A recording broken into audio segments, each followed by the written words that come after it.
Good morning. Thank you for joining us this April Saturday morning for the Library Trustee Forum Spring Workshop with Amanda Standerfer. I am pleased to introduce her to you. Amanda's passion is helping libraries and nonprofit organizations advance so they can create meaningful impact in their communities. Since 2002, Amanda's consulting practice, Fast Forward Libraries, has worked with libraries and nonprofits on strategic planning, fundraising, organizational development, and capacity building. Amanda has 15 years of experience at various positions in public libraries, most recently as the Director of Community Engagement for the Urbana, Illinois Free Library. In the early 2000s, she was a trustee at the Windsor Storm Memorial Library. She also has 7 years of experience working in the philanthropy sector. She has a BA and MA in history from Eastern Illinois University and an MLIS from the University of Illinois at Urbana-Champaign. In addition to Amanda, we have 2 members of the ILA Trustee Forum Board, myself, Becky Spratford, and Joe Philippek, and 3 additional trustees from around Illinois, Chastity Mays, Nessa Villarreal, and Matthew Greider. Thank you to the Library Trustee Forum Board for providing this workshop. It will begin with a 45-minute presentation by Amanda, and then a panel discussion about all of the rest of our experiences as trustees. At that time, we will introduce ourselves more fully. The workshop is being recorded. Following the event, you'll receive an email from the Illinois Library Association with a link to the recording, Amanda's slides, and an evaluation. Your feedback will help next year's forum board to continue to offer engaging and informative workshops. Amanda, take it away. Hi, everyone. Good morning. I am fresh back from the Public Library Association conference in Columbus, Ohio, and my voice is still a little froggy, so you'll excuse the little bit of hoarseness that I have going on. I'm excited to see some of you that have been to my presentations in the past, and so some of this content will be familiar to you, and I hope that you will share your experiences with what we're going to talk about. And also ask questions along the way. I am going to keep an eye on the Q&A box and the chat. Let me just get those up on my screen so that I can pause and answer any questions that you have as we go along. So good morning again. I'm Amanda Standerfer, and I'm the founder of Fast Forward Libraries. My consulting firm, which is based in Champaign, Illinois, works with libraries mostly on strategic planning, but we do a variety of training as well. And it's our mission to help libraries build capacity so that they can maximize the impact they have in the communities they serve. And you may think, well, what does it mean to build capacity? It's really about thinking of all the different operations and programs of the library and how they all interconnect and how we can be better at all of those different places. So why are we here today on a Saturday morning, beautiful Saturday morning? We're here to learn how to be good trustees. Good governance is the foundation for a strong library. And there's many aspects to being a trustee, and it can be a little overwhelming. There's a lot to pay attention to. So we're going to try to break this down into some bite-sized chunks so you can see how all of the different pieces fit together. And then we're going to spend some time after talking with trustees about things they wish they had known before they became a trustee. Different trustees have different strengths, and I hope that you will share the information that you're getting today to help bring out strengths in others on your board, because it takes everyone. Not every trustee can be good at every single thing. So what your strength is might be not the same as another trustee. And so hopefully you can share and work together. So let's get started. Our agenda for my time is broken into a couple of different pieces. First, we're going to take some time to talk about just the overarching 3 legal duties that you have as a library trustee. And we're going to borrow a lot of this information from the nonprofit world because libraries are nonprofits, and there's a lot we can learn about board service from the nonprofit sector.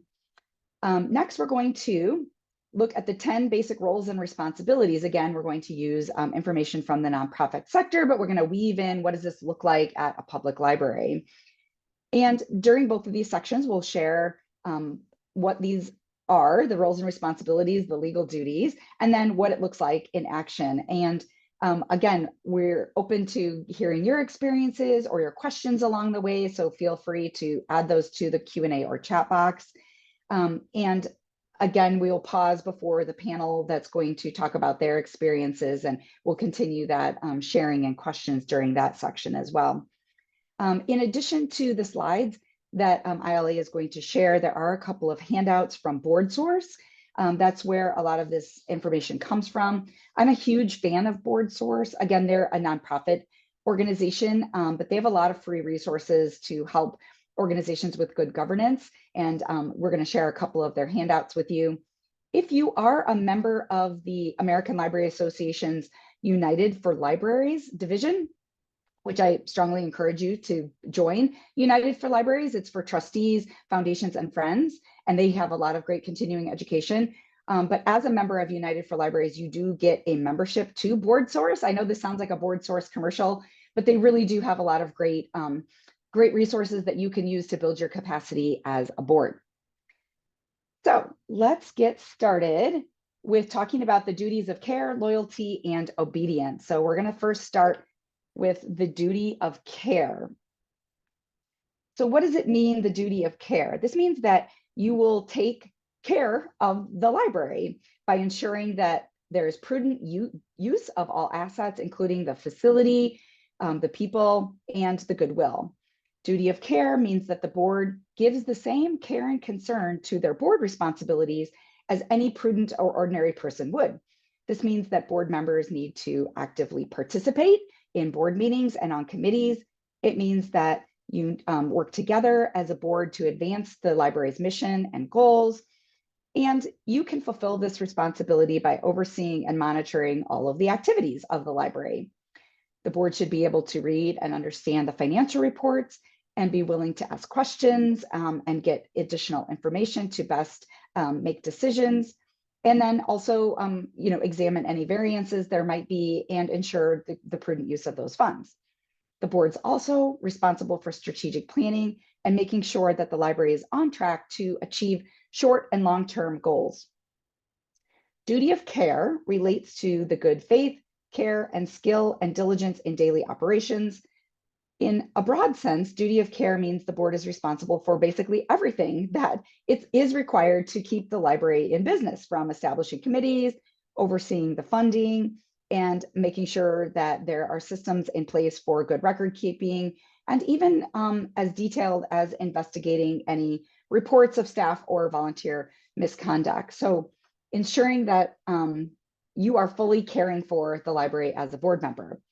So what does this look like in action at the library? This involves thoughtful decision-making. Board members must dedicate time and energy to informing themselves about the facts and doing appropriate analysis before making any decisions. This means that you need to understand the library's mission, how the library operates, as well as all of the ways that the library is funded. So you must be an active participant in making decisions that help steer the organization. In the case of big decisions, like maybe you're getting ready to purchase property or you're building a building, board members should seek outside counsel and expert advice in order to make the best informed decisions as possible. Duty of care is individual. Board members can't just rely on the expertise of other board members and go along with the flow. It's important that you get your own information and make your own decisions on particular issues. And while other board member knowledge can be helpful, it's important to also be individual and make informed choices using the duty of care. Board members are also responsible for making sure, again, the systems and practices are put in place for good record keeping and understanding how the organization functions as a system. That does not mean that you are directly overseeing those day-to-day functions, but you should understand in general how those things work. And then again, doing any kind of investigations that might be necessary if there is any allegation of misconduct, and there should be policies and procedures in place that would guide this sort of thing. You should be aware of any facility needs that the library has, and you should be aware of the library standards that guide your work that you are striving towards. And of course, annually, you're required to review the library standards and report on them as well. Next is the duty of loyalty.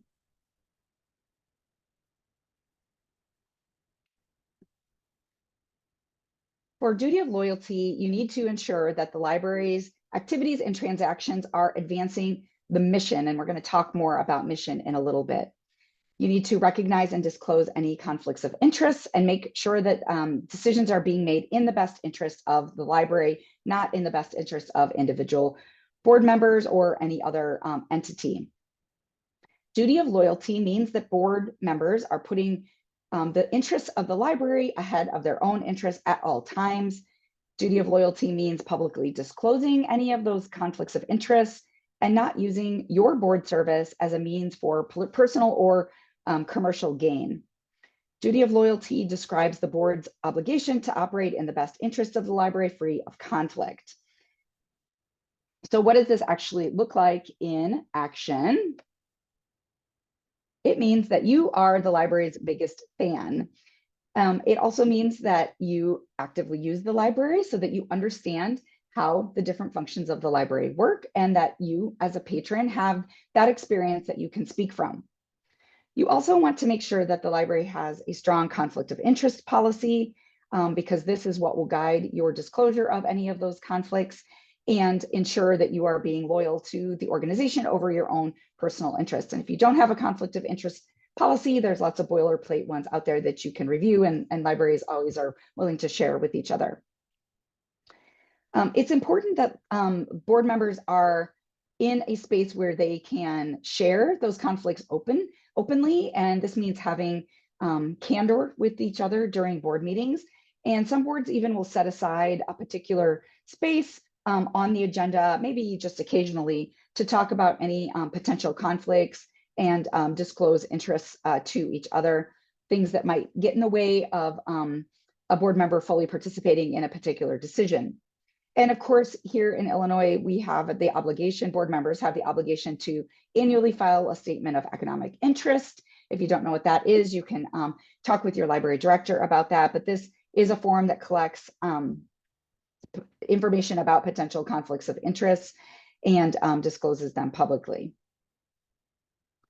Duty of loyalty means that you are doing things that are in keeping with the library's brand and promoting the library as a board member, and we'll talk more about that in just a little bit.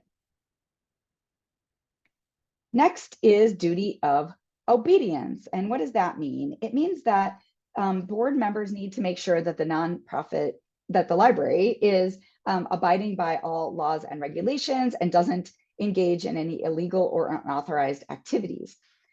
Duty of obedience also means that the board of directors must carry out the organization's mission. This means that board members are required to follow the letter of the law at all times. This means meeting any tax obligations that are out there, any reporting requirements, and any other laws that directly impact the library, including the bylaws. So what does this look like in practice?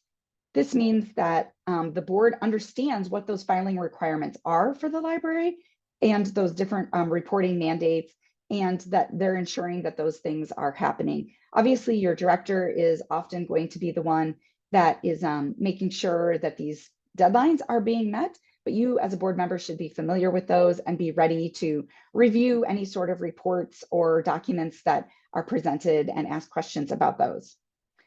You also need to annually review the bylaws and make sure that there are no changes that are needed and that you are complying with those as well. Duty of obedience means you're very focused on the mission of the library. This means that you can't act in any way that goes against or undermines the mission or goal of the library. And certainly we've all heard stories about board members who maybe are actually against the library and get on the board because they want the library to not do what the library is doing. And that is not in keeping with the duty of obedience. Board members should be there because they want to support the organization and want to make sure that the organization advances, and that means that they fully support the mission and goals of the library. Duty of obedience means that the board members ensure that funds are being used appropriately, and that means making decisions about resource allocation when it comes to reviewing the budget, and then reviewing financials and making sure that everything is on track. And also making sure that the library is following all the guidelines and standards for being a public library in Illinois, and then asking questions as to how the library could better meet those standards or perhaps even exceed those standards. And I see a question here about examples of legal or tax dates and deadlines and your responsibilities. Right, so the per capita grant is not a legal requirement, but there certainly are deadlines around the per capita grant. The Illinois Public Library Annual Report is another legal requirement that your director should be bringing those statistics to you for review and filing. There are certainly other deadlines related to your tax levy and appropriations there. There is a document that's produced every year called Days and Dates, and it's broken down by the type of library that you are. So it gives you those different deadlines. And again, not that you're responsible for doing all of the work to meet those deadlines, but you should be aware of when they are so you kind of understand the flow. Your director obviously is also paying attention to those things as well. That's a really good question. And I'm going to pause here to take a drink because my voice is getting froggy, to see if anybody else has any other questions, or if anybody else on the panel wants to say anything about the duty of care, duty of loyalty, or duty of obedience.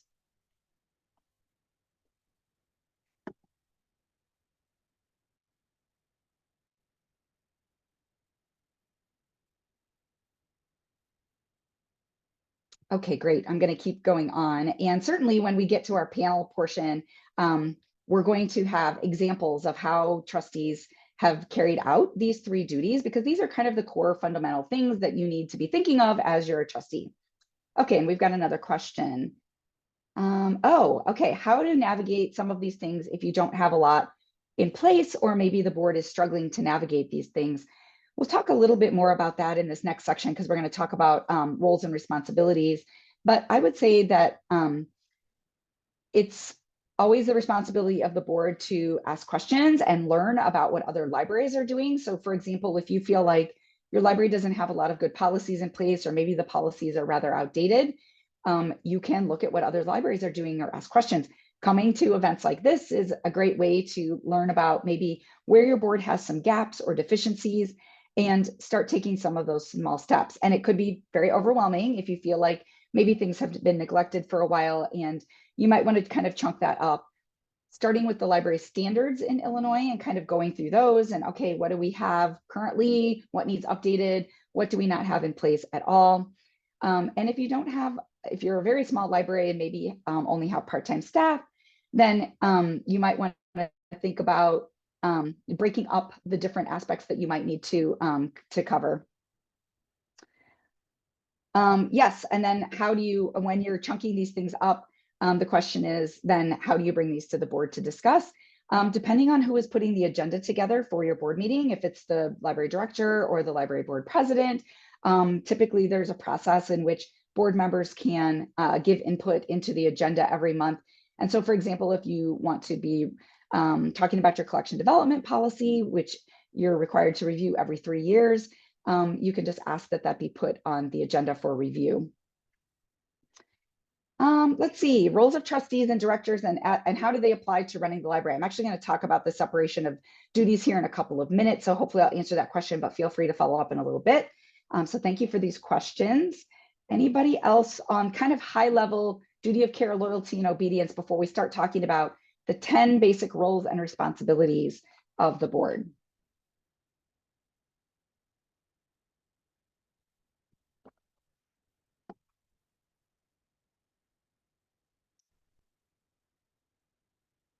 Okay, I think I'm going to go on then, because the 10 roles and responsibilities, I think, might answer some of the questions that you have. So these are the 10 basic roles and responsibilities of the board. And I'm going to actually go through each of these one by one and kind of talk about them, and then talk about what this looks like in your library. Again, if you have questions along the way, feel free to put them in the Q&A, but also we'll pause at the end to see if you have questions. So the first role and responsibility is to ensure that the library's mission is clearly stated and enthusiastically supported. So much of the work that board members do during board meetings is guiding and directing the library with the mission in mind. So if you don't know your library's mission, number one, you should. And number two, that might mean that it's time to revisit it and ensure that it clearly states what the library is doing. So usually a mission statement is developed during a strategic planning process, but it can be developed outside of a strategic planning process if you feel like it's just time for an update.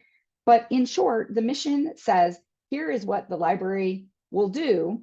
And it typically says something to the effect of, we will provide X things in order to achieve a particular result. So it talks about what the library does, who the community is that the library serves. And sometimes this is very generic. It will just say, we serve our community, because you don't need to repeat the name of the library again, because you're going to use this on the library's website or on the library's letterhead or something like that. And there is a difference between vision and mission. And I know this can be very subtle sometimes, and it's often kind of flipped a little bit.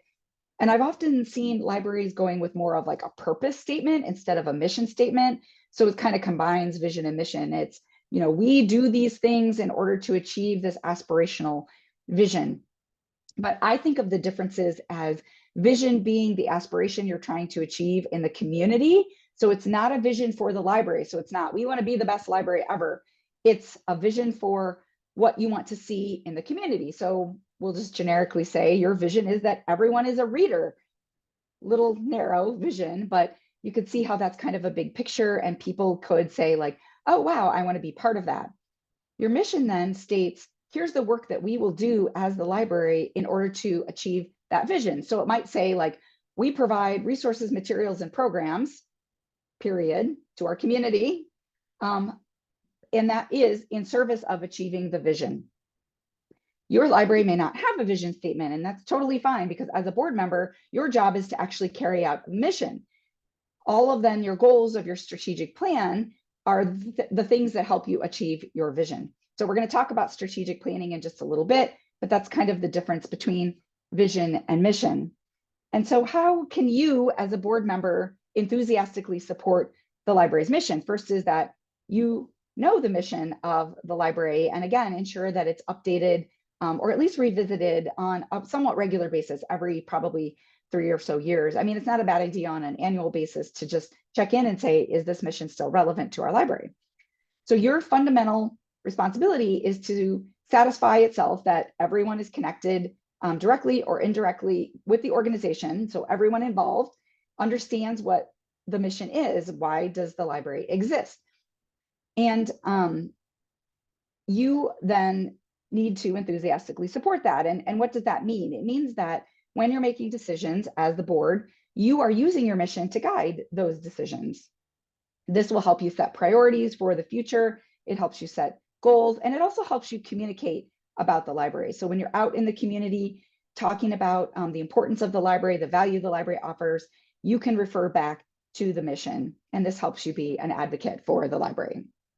Okay, next up is selecting the director. So it's a very important duty to hire a competent library director, executive director, or whatever your title is, and to also set the compensation for this position.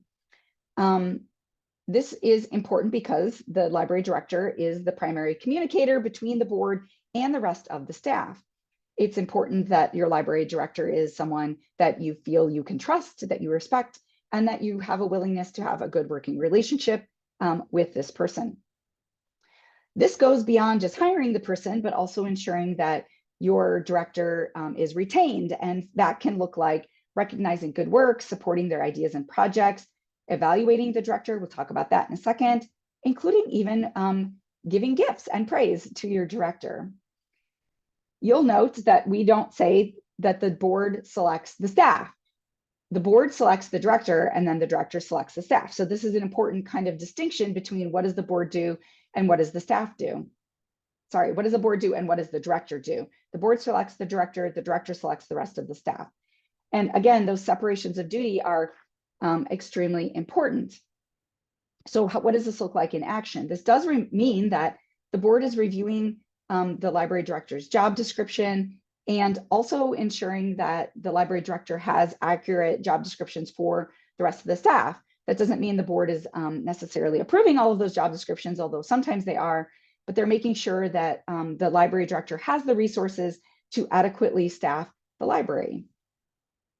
Hiring the director may be something that the board does itself, but it might also do with a committee that involves staff members. It might be something that the board selects a search consultant to assist with as well.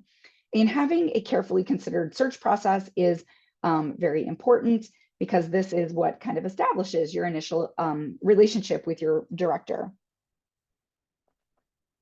The board's responsible for providing the type of working environment that will enable your director to succeed. So prior to engaging in a search, you want to go through a process where you're reviewing, library strengths and gaps.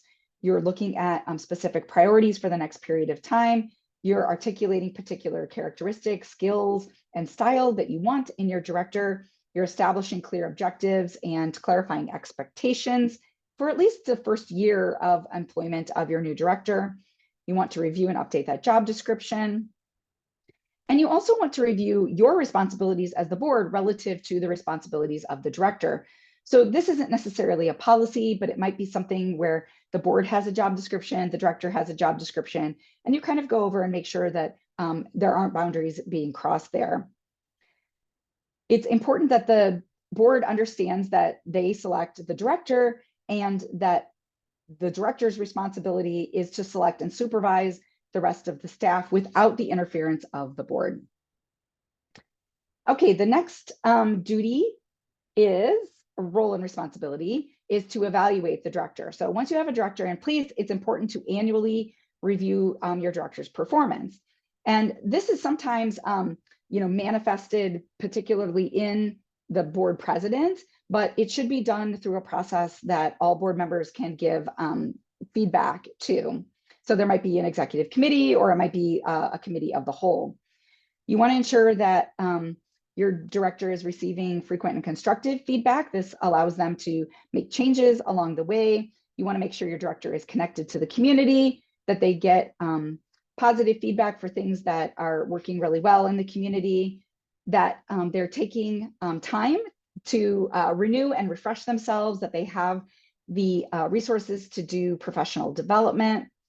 And you want to make sure that there's time for conversation about any changes and boundaries or duties relative to the board's duty along with the director's duty.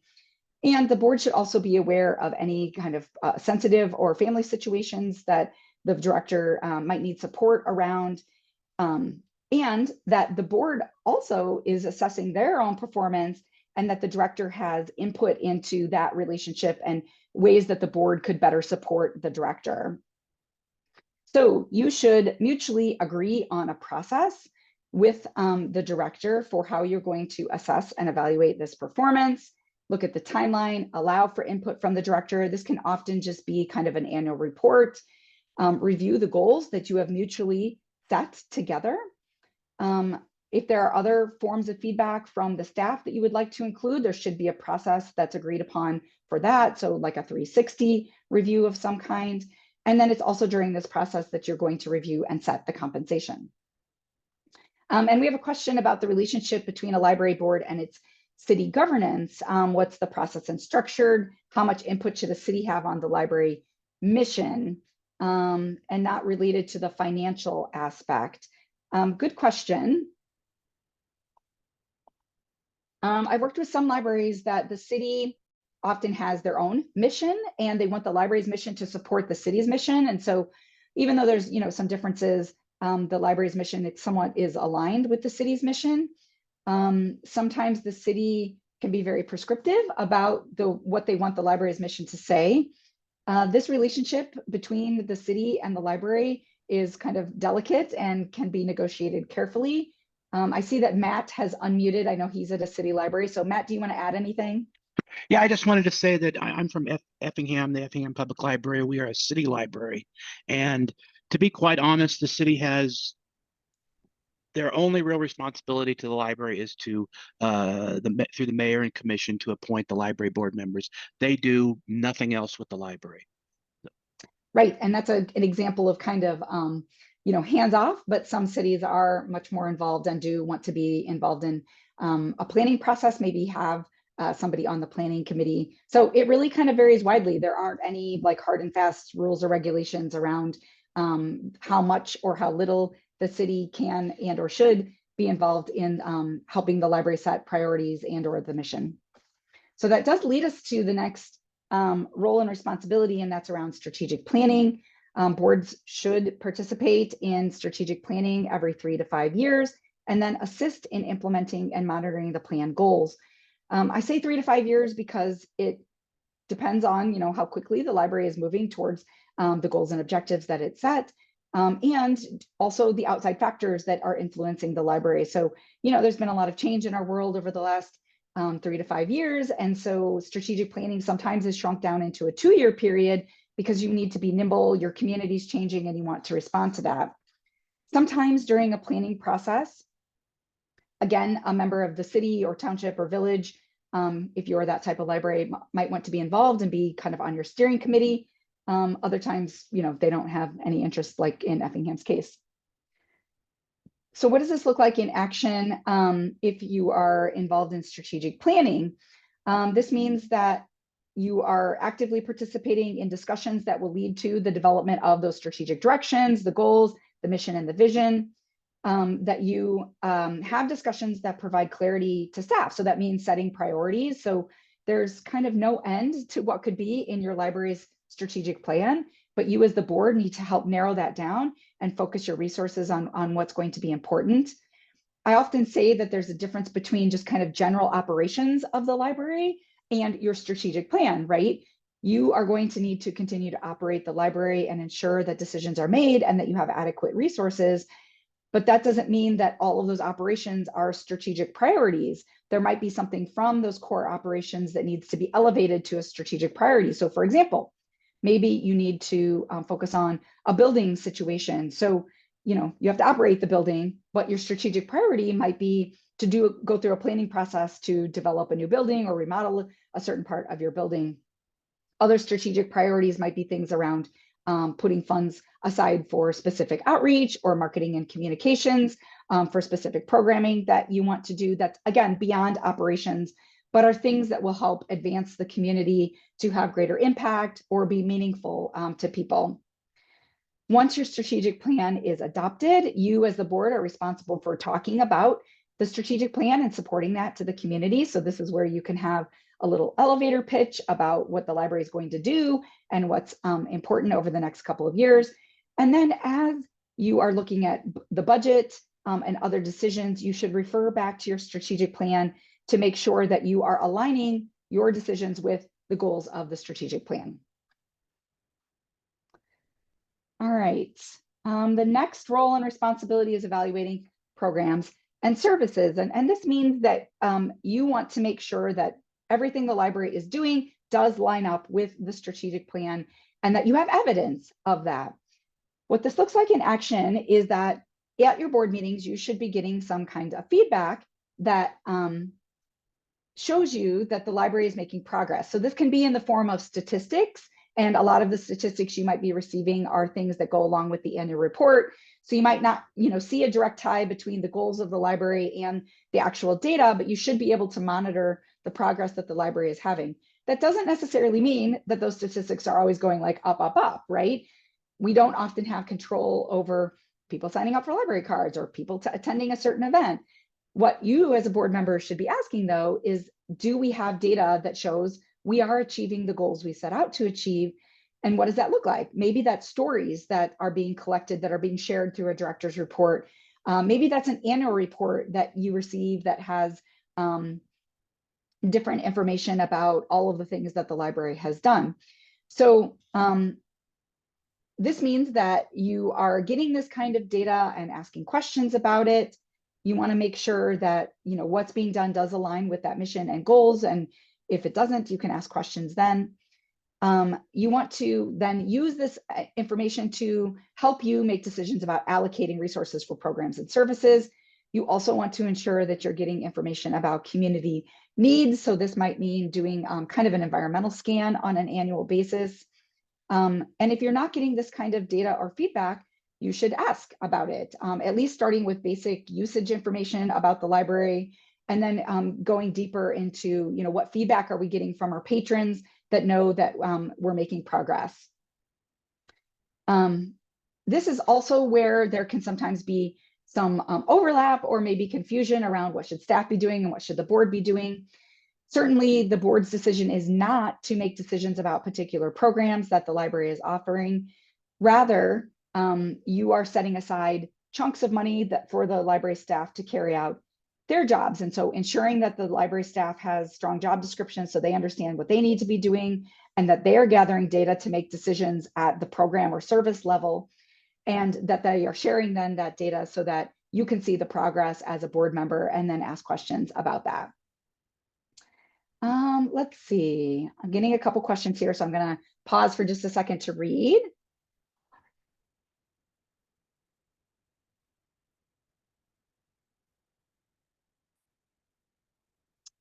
Okay, we've got a question about just maybe a library that's a little off track with certain things, and I'm actually going to save that and maybe we'll revisit it during our panel.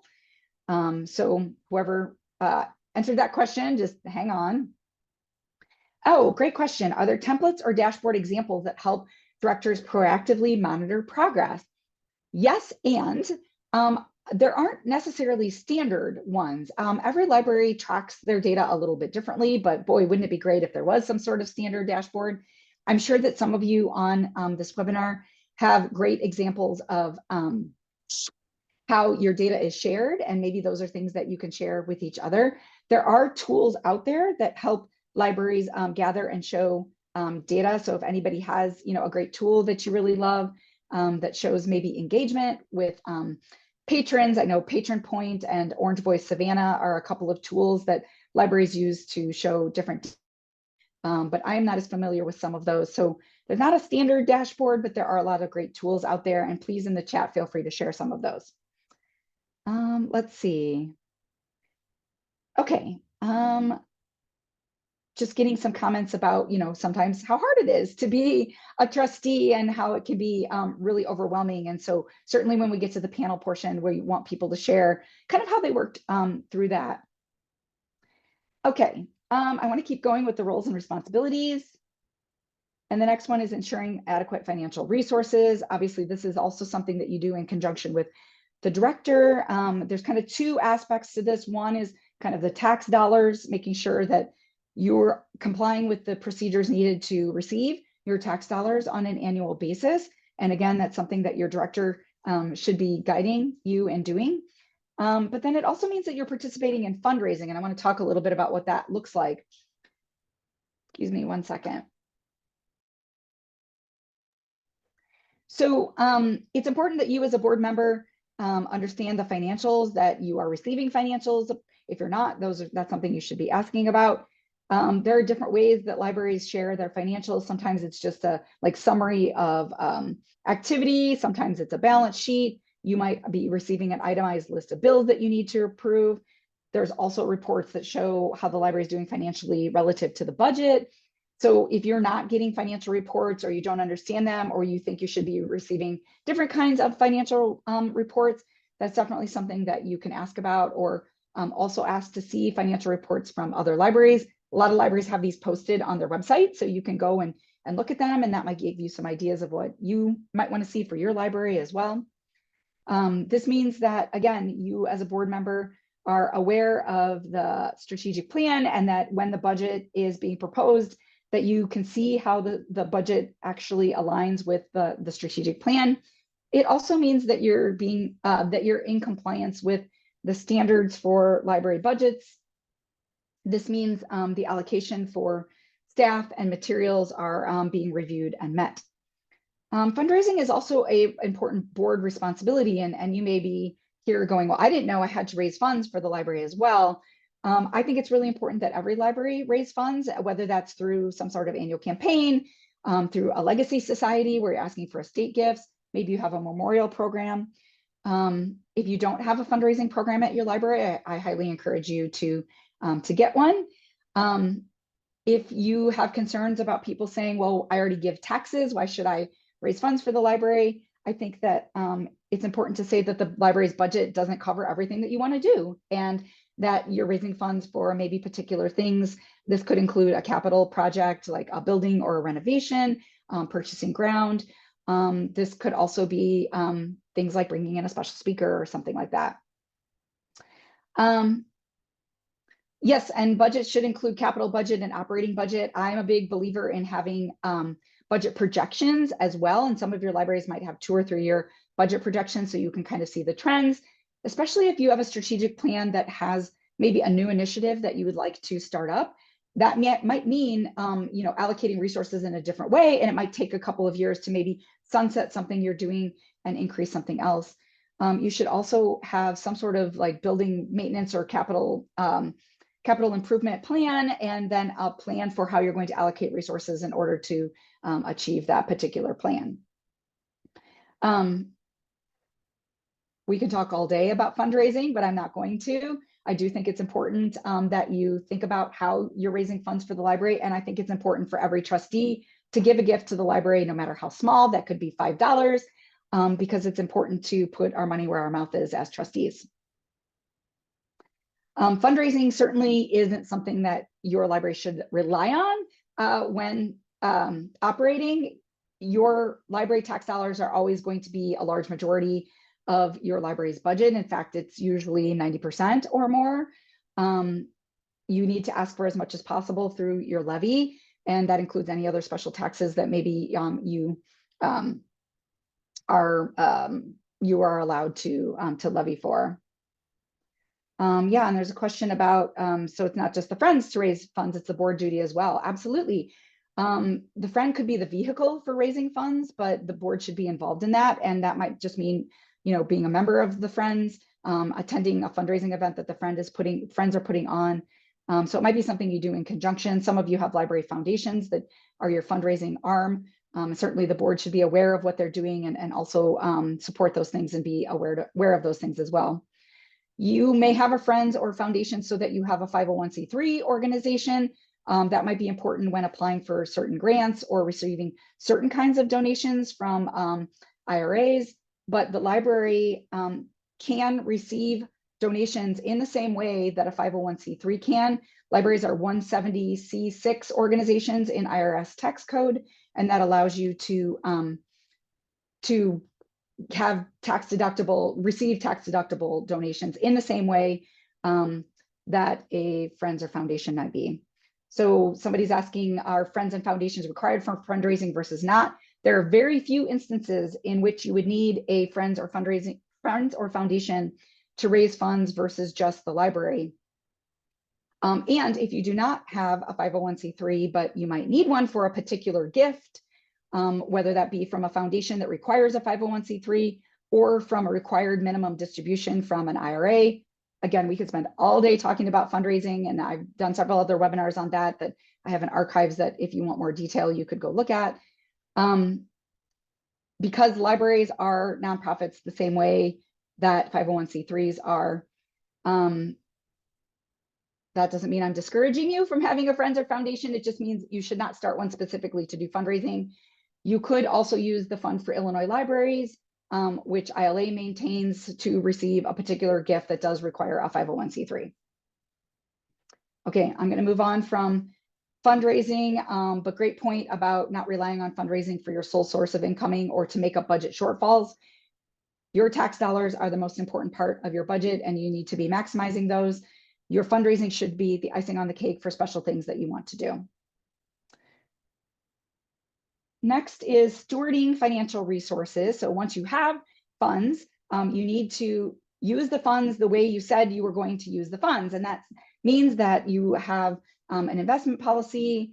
If you don't, you should develop one of those. It means that you are, again, making sure that your budget is in keeping with your strategic plan and the standards for Illinois libraries. You're reviewing the financial reports, looking at any variances there. You're posting those financial reports for community review or making them available to them.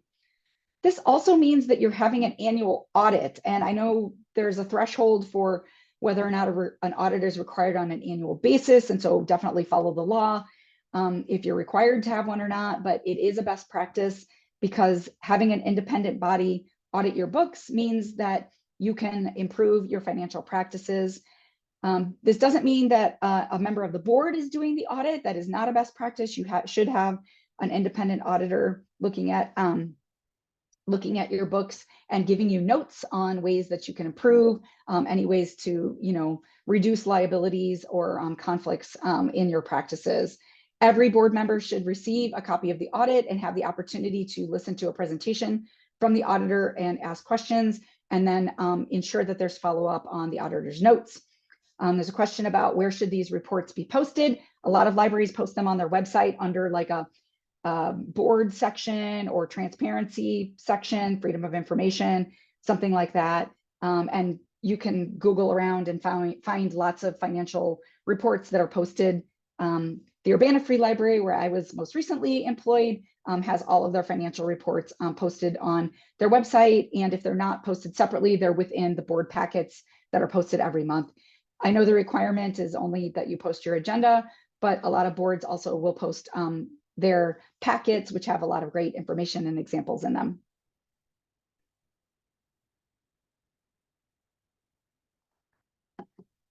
Okay, the next role and responsibility is organizational development. And this means that you will ensure that the board and staff have the knowledge they need to carry out their jobs. This means that you are continuously improving your knowledge. Coming to things like this are a great way to gain a lot of knowledge.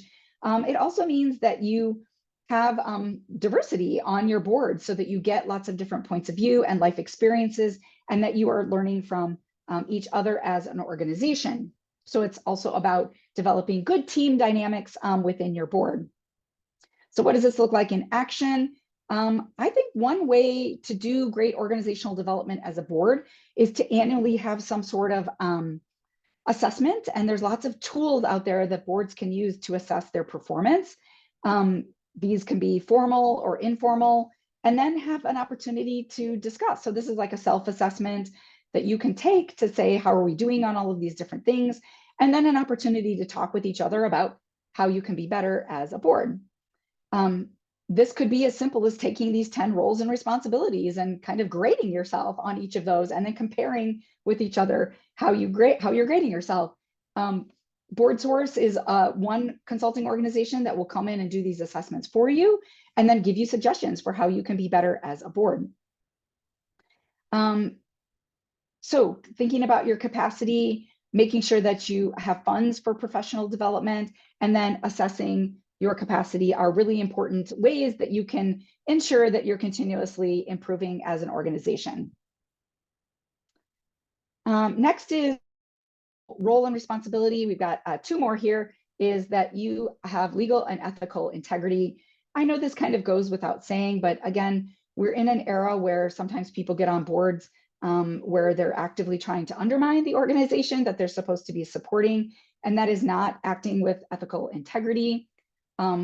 Board members are responsible for ensuring the adherence to any legal and ethical standards that are out there.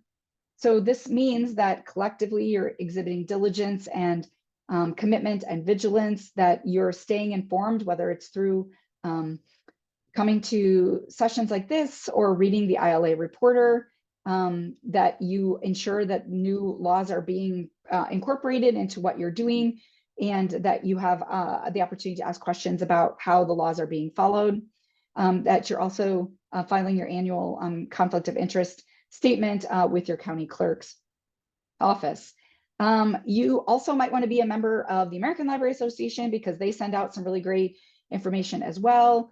They have lots of newsletters that you can be part of, just to ensure that you're kind of keeping up with nationally what's happening with libraries, and then bringing that back and sharing with your board. I love when a board has, 10 minutes at the beginning of their meeting to just talk about what they're learning, or if they need to do anything new. We have a question about, should there be reports from the staff about professional development? Absolutely. I think that, having kind of this education moment at the beginning of a board meeting, whether that's things that are coming from the staff or whether that's things that you as board members are learning, is again part of that continuous improvement, but also making sure that you are acting with legal and ethical integrity as well. And then finally, oops, wrong clicker. Your role and responsibility is to be an ambassador and advocate for the library. Obviously, staff members are doing this as well, and they're doing it on an active daily basis. But you as a board member should help spread the word about the library and help it grow and flourish. You are the frontline people who are not paid by the library to publicly advocate for the library's mission. This includes public relations and interacting with or interviewing with the media. Now, that doesn't mean that you are always the spokesperson for the library. The library should have a way that they are handling publicity and marketing. In crisis situations, this means that you should have a designated spokesperson. Often this is a staff member, but sometimes it might be a board member, or maybe it's something that's done jointly. But the way you as a board member should be advocating and be an ambassador is, sharing things about the library, whether that's on social media or with groups that you might be part of, that you are actively talking about the library within your network, and that you maybe attend different community events on behalf of the library to represent the library. All right, that's a lot of duty, that's a lot of roles and responsibilities. And I want to go back to the questions here and make sure that we're reviewing these. I do feel like some of these we're going to get to in our panel when our panelists are giving different examples. So we'll make sure that we cover them. We have a question about political activities trustees can engage in as long as it doesn't involve the library. That's a good question. I'm not 100% sure what you mean, but as a trustee, you can actively support the things that you care about, I would say, provided they're not in opposition to the library. So if there's a particular bill that you think should be passed, whether it has to do with the library or not, you can tell people that you support it.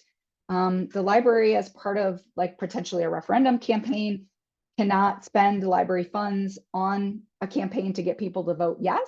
That doesn't mean that the library can't inform people about a particular issue that you might have on the ballot. Yeah, so if you have a follow-up question to that, let me know.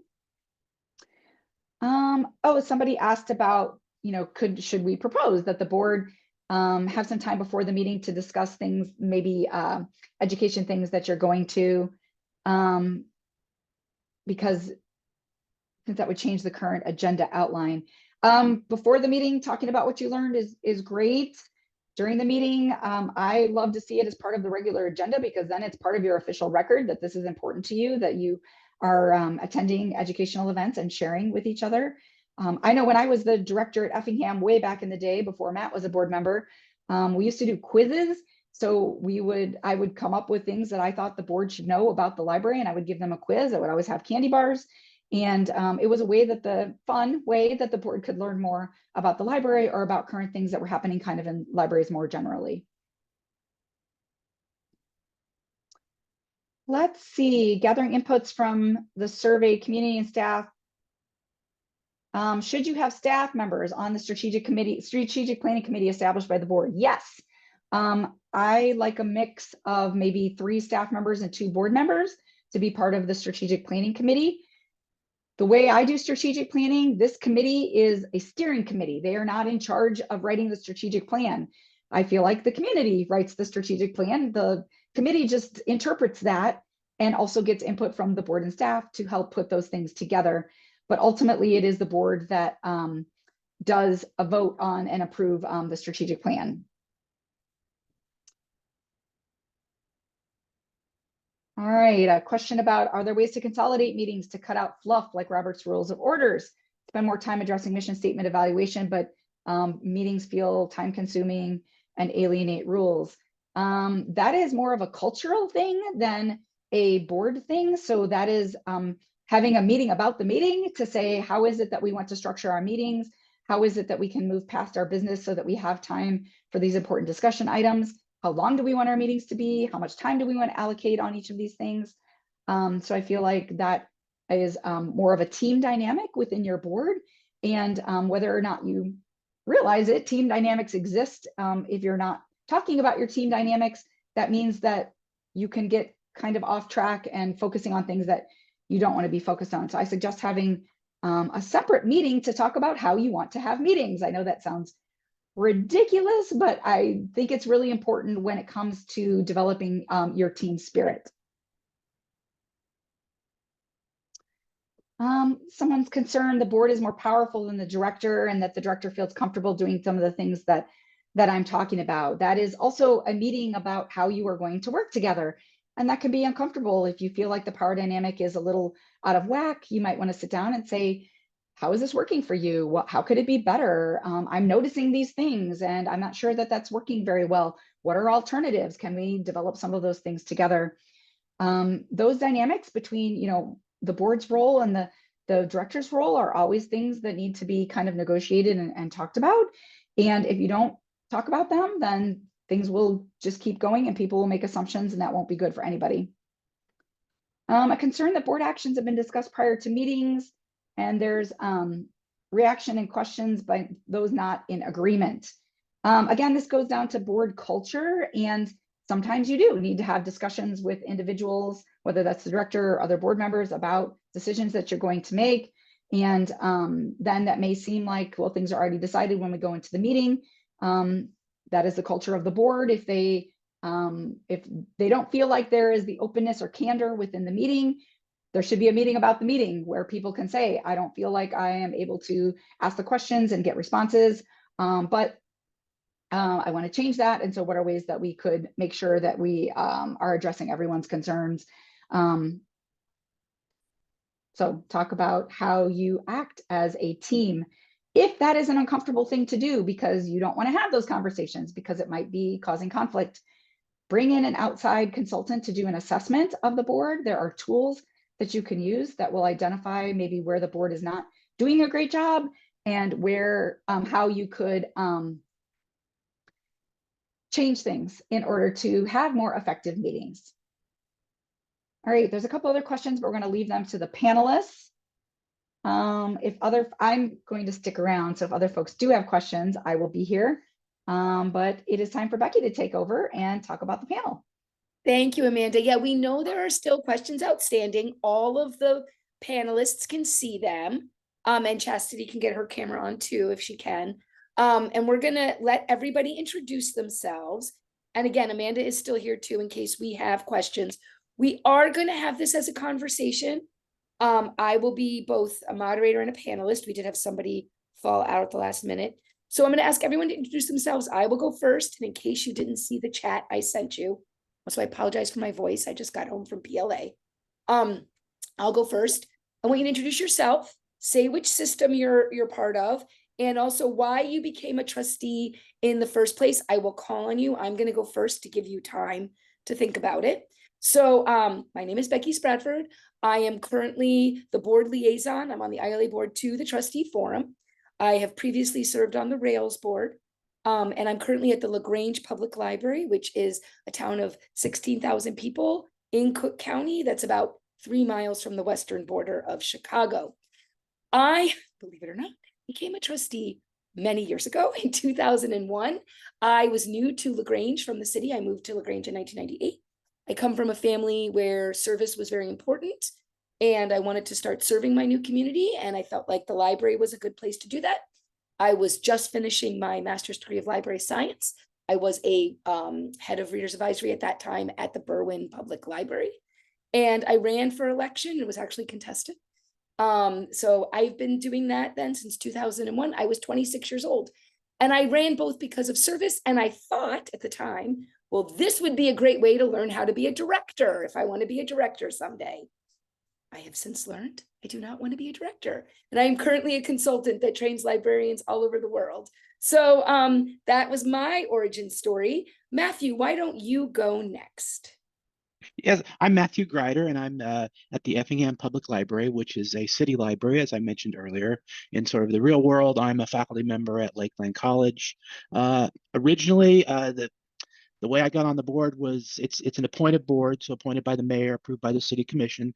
A fellow faculty member at Lakeland who also lived in Effingham was on the board, recruited me. His cousin had the seat before him. So one of the things about our board is we try to, and I think Amanda is probably familiar with this because she was the previous director of the Effingham Public Library. We try to have certain board seats, some for education, some for business, some for business owners, some for different healthcare. We have a big healthcare industry in Effingham, and so I was sort of the education seat.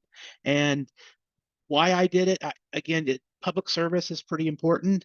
I've always been, obviously my career as a historian obviously involves the use of a lot of libraries, and have had a lot of good luck. And I'll just have to say that the Effingham Public Library is known for excellent customer service. You cannot come into the library and spend more than 10 seconds in the library without some staff member asking you if you need help. Thank you, Matthew. And I did forget to say, so thank you, that because we all are from different types of libraries. My library is a village library. So Joe, why don't you go next? Sure. Thank you, Becky, and good morning, everyone. So Joe Philippek, board president at the Aurora Public Library District, which is in Rails, and I've been in that role as a trustee for about 7 years. My day job is associate executive director for Rails, so I am all libraries all the time. So why did I become a trustee? Well, I obviously believe in the importance of libraries, the impact that they have on our communities. So in that sense, it was an easy sort of path and rationale to want to be part of that. But I guess the other thing is just, to be frank, I think we have certainly in the last, decade and maybe 5 years, people that get on boards for the wrong reasons. And, the importance that that we have board members that are there for the right reasons, that they want their library to thrive and serve their communities in all the ways that libraries can. So really wanting to be the advocate for the library is another reason. So that's my story. Thank you, Joe. And Chastity, why don't you share who you are and what your story is? So my name is Chastity Mays, and I am in Carbondale. And so our library is the same as Matthew. So it's the appointed. So the mayor and the city council has to appoint. So my previous library director decided that she wanted to ask me, Diana Sussman, who we absolutely love. She asked me one day why I was in the library, like, Chastity, would you consider being on the board? And I was like, me? So my son is 24 now, but all 3 of my children were literally raised in the library. So we homeschooled our kids for a very long time. So we spent a lot of time in the library. I love the library. And when she asked me, I had never been on a board before. So I was like, wow, like, what do you do? I didn't know anything about it. So I just kind of researched a little bit. I talked to my family about it, and we were all like, let's do it. So I just went for it. And so that's my story. And you're also serving on the IHLS board as well, the Heartland board. Yes, I do. So I was on there for a while. I had to step down because I do way too much. But they recently asked me to come back just because they need someone to fill in until the end of June. I feel you. I did not run for re-election for Rails because I do way too much. So let's all keep our microphones on if we can, because I would love this to be, unless there's noise in the background. I'm going to call on you to answer some questions, but we want everybody to talk to each other about these things. If you like, we talk about successes, if you want to share those, and we are going to talk about difficult situations. And when we get to that time, I might bring in some of the difficult situations in the Q&A. So if you want to get that open as well. But let's start positively. And Chastity, I'm going to ask you to go first since you had to go last for the introductions. Can you share a success story from your time as a trustee? And what's something you were proud that you've been able to accomplish during your time on the board? So I'm really proud that our library now has library cards for all elementary district school children in our district. And that was huge when Diana introduced it. And some people on the board were very apprehensive about it. So I honestly just really shared my story about how our family is a family of 5. And so we're not like super rich. So if you're outside of our district, you have to pay money to be able to have, a card. Or sometimes like families are just apprehensive about having a card. So if their child can come in like on a school tour, get a card, and then they take that home and they're excited about books, sometimes that gets parents excited about books. So I really was I just shared my story, and we had a few board meetings where we discussed getting those cards for the elementary district. And I really think that just sharing my story and of my family, and then other families that look like me, I think that the board being able to have that personal connection really helped them to understand that it's important that we implement this for the families in our community. So, I mean, that's one of the things that I love the absolute most about one of our successes. And what I love about it is that you mentioned that it was hard to get everybody to agree initially. So I think Yeah. that's an important thing that I think all of us are going to touch on, and that Amanda talked about, which is that board dynamic and working together. Joe, what about you? What is a success? I think I know what yours is, but let's hear it. So in Aurora was founded as our library around 1880. We've been a municipal library for a long time. But around 2019, 2020, we began having conversations about converting to a library district. And that was something we achieved in 2020. So I know there were a couple questions in Q&A around city libraries and the relationship between the library board, the city. And I will say that, particularly in my role at Rails, every single one is different and works differently.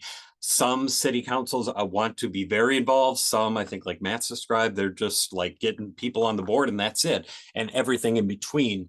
But for us in Aurora, we saw an opportunity to in becoming a district, the sort of independence that it would afford us, the ability to have control to an extent around the levy, and the sort of increase in revenue that we could generate by becoming a district, and some of the things we could do with our levy. And that was, so going through that process. And now, full disclosure, we are a well-resourced library in the sense Aurora is obviously one of the biggest communities in Illinois.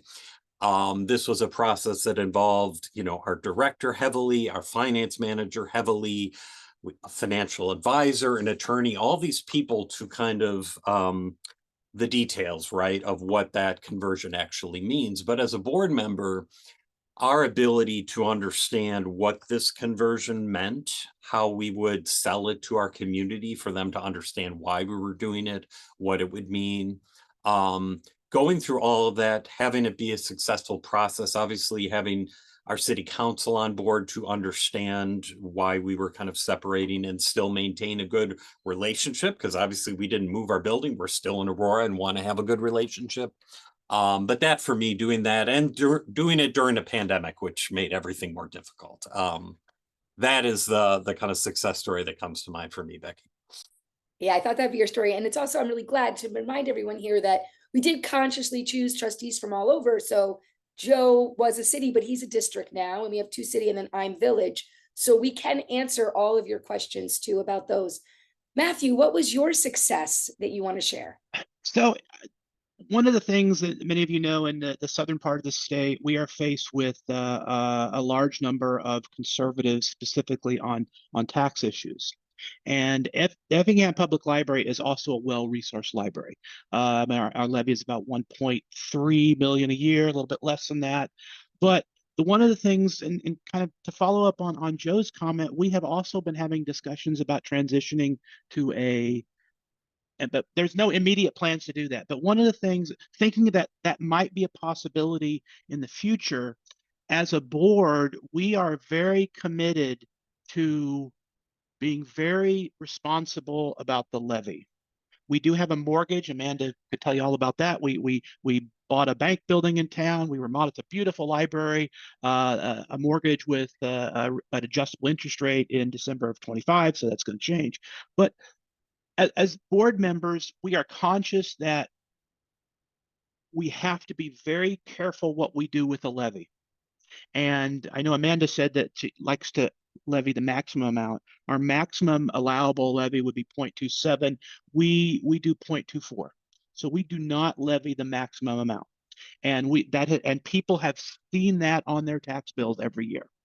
And so if we ever decide to go to ask the voters, or that there's two ways you could do that, obviously, ask the voters to do a district library, that we could go to them and say, hey, look, we have been very responsible in keeping your tax rates low and at the same time not affecting service. And I mean, I can get into that a little bit more details, but just for example, one point, we have a mortgage and we have had new board members that come on the board and say, well, we need to get this mortgage paid. We need to get this. Well, the problem is the mortgage rate's like 2.4% or something. And CDs right now pay 5.4%. And so it would really be silly it would be wasting money if we paid off the mortgage immediately instead of getting those higher rates. And that's one of the most important things the board can do, is get your finances in order, be responsible to the public, but at the same time, offer better and more services. That's a challenge. And I know many of you are on smaller libraries. That's a challenge, but there are some things you can do. And maybe we can talk about that a bit later. I think we will with challenges. And I love that, Matthew, because it's important to note where we are in the state and there are different things going on. There is a question that I'm going to have Joe get back to. Kristen will share the questioner's email, because there are some people asking about information about going from city to district and what's that's like. So Joe, I'll make sure Kristen will share that person's email with you, or anyone else who has that question about more information. Maybe we can get something together that can go out to the attendees as well.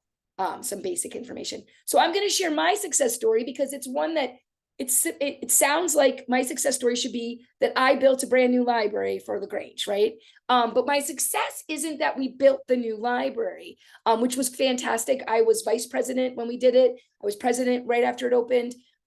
We really worked hard, and we asked for a slight levy increase before we went. We passed the referendum during Bush v. Gore when everyone voted to get this building.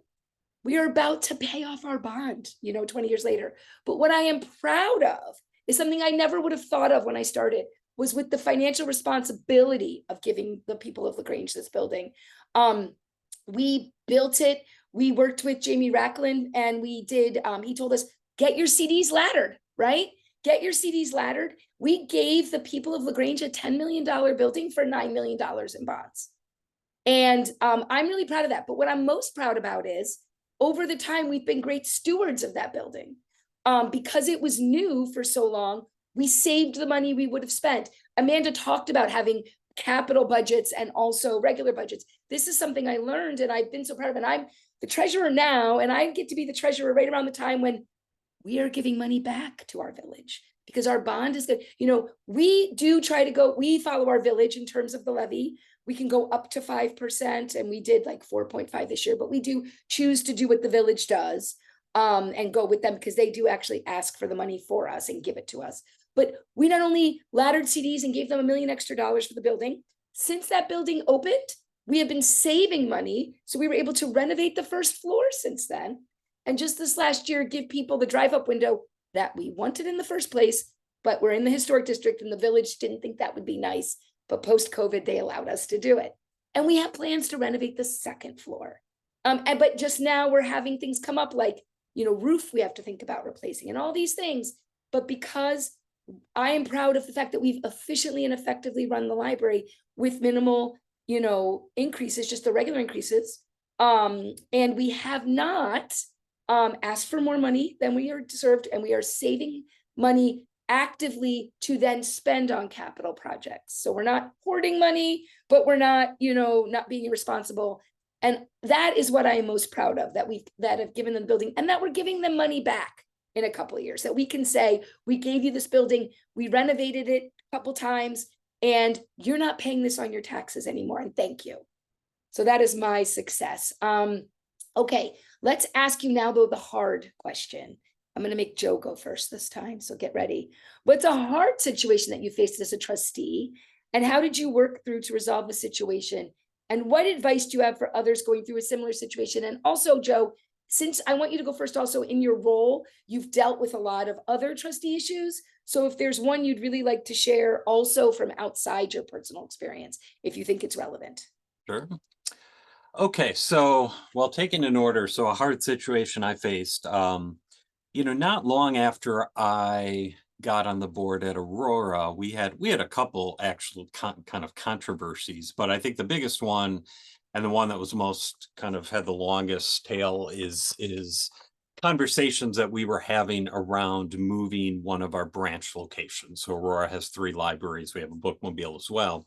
But we began having discussions around moving one of our branch locations. And once the community learned about this, and particularly the community that was, of course, that had the branch embedded in their neighborhood, there was a lot of anger. And it meant board meetings were moved to our teen services room because we needed to accommodate 100 people. And honestly, we haven't moved back to our boardroom since. We still are meeting in the larger room. We don't have that number of people anymore, but we had a lot of anger, a lot of people, signs that said, "We do not trust you." And as I said at the outset, I was someone who got on the board because I wanted to, that I was sort of committed to all the things that we talk about in what libraries should be doing, what the role of the board is. And so that was very hard for me as a library person to see. But what it really was about, I think, and what it taught me when we talk about like how it was resolved, what I learned, it was the importance of transparency and the importance of involving the community from the very beginning in a decision like moving a branch that would be so impactful. And as now, spoiler alert, we didn't move the branch. It's still there. We listened to the community, but it was not getting that input. It was not having those dialogues from the very beginning. That I think I learned, when you're doing something that's going to be so impactful, you really need to involve your community. So we then had listening sessions with our community. We did more. And again, it made it very clear that this was not something we wanted to do. So as far as advice goes, again, it's the reason why, and the spirit of things like the Open Meetings Act, that we have to be transparent, that the library is not the staffs, it's not the boards alone, it is the communities, and we have to involve them every step of the way when we're talking about something so big as something like moving a branch. I know that Becky asked about, other hard situations that trustees face. Again, in my role at Rails, I hear about a lot of them, to be honest, and any of those questions that you've posted in the Q&A, if you ever feel like you're alone in the situation you're experiencing on your board, I can tell you you're not, because being on a board is just hard. Working with those other 5, 6, 7 people, it can be difficult. And understanding the sort of difference between the board role and the director role, you can do as much training, have as much nice charts, and it's just every situation is unique. And having a network, participating in training, having consultants come work with your board, that's all just part of the process. And this isn't exclusive to libraries. Any board that you serve on, you're going to have those challenges. But we can circle back to me, Becky, if we want to talk about other situations, but I want to give other panelists a chance to share as well. Thank you, Joe. And I would say there are some questions on here that are really situations that a lot of boards go through. We will try to get to them if we have time, but I will tell you, reach out to your system. Some of you have questions about the director and things that are going on at your board that you're not sure are legal, and some are issues with other people, and we're all going to talk about that. But thank you, Joe. Yes, you are not alone. We're going to give more examples, but reach out to the system. They're there to help you. So whichever system you're in, reach out to someone there, find the email address, for it. You should be signed up for L2. If you're not, ask your director to sign you up, and you can find all those emails and ask these questions, because there are people there at both systems whose job it is to help you because they understand that. So Matthew, what about you? What is a hard situation you have faced, Yeah, so, and how did you work through it to resolve it? so I don't know that we aced it, but I'm also referring to a question about involving the public in the strategic plan. And a few years ago, we were interested in redoing our strategic plan. And Amanda, we have another Amanda McKay Williamson is our current executive director, who is fabulous. And if you do only one thing right as a board, hire your executive director. Absolutely. That is the most important thing you can do, and let them go. Let them go. Sometimes you have to pull them back, but that's great because that tells me they're doing their job, right? They're innovative, and that's fabulous. But so what we did with strategic plan is we decided to approach the community. Now, what did that mean? We had board members that went door to door with a survey. Now we're a community of about 20,000 people, and we also did some surveys outside of the city, kind of thinking about maybe transitioning to a district library. And so we kind of a script we have now. The questions on the survey were not necessarily library questions. They were things like, what do you want in your community? What do you think? What are the problems in your community? What are the successes in the Effingham community? And from that, the board talked about how we can turn these things into strategic plans. What kinds of things, literacy we know among kids in our community is a problem. Daycare is a problem. So how can we write a strategic plan that lets us create programs to do literacy or do after-school activity programs for kids? And that's how you involve your community. And the communities, I think that they want to be involved, but they say they don't, right? They come knock on the door, but they really want to they want to be involved. They want to feel part of the library. And the other thing, there was a question about diversity. We also, when we did those surveys, we intentionally looked at parts of the community who we knew were not accessing the library. And that was important. So that's personal sort of situations on the board. We really have no problem. Our board is a very cohesive board. There are disagreements on some issues. It remains very civil. I mean, the disagreements are very small. I mean, most votes are unanimous one way or the other, which is a good thing. But our board, though, does understand that you'll have disagreements, but our board also very much understands our community. And I think that is very important, and that's something that with the point of board, that's maybe a little easier. Thank you, Matthew. Chastity, what is a hard situation you have faced as a trustee, and how did you work to resolve it, and what advice do you have for others going through it? I think so. It had to do with the ILHS board. And so I was on that board probably for about a year. And then we had a board member leave, and then some new board members come in. And I noticed that it was just like a completely different board once we got a few new members in. And so I feel like it was, for me, it was that like concentrated effort of learning, like, oh my gosh, this person thinks like the complete opposite of me. Like the ideas and things that they talk about are the complete opposite. But I'm always respectful. I always give people time to say their opinion, but I also ask that of other people, right? So I've given you the time and space to say your opinion, but now allow me to do the same. And I feel like when you allow that to happen, that people can hear what you have to say and I can hear what they have to say, and we can come to a common middle ground.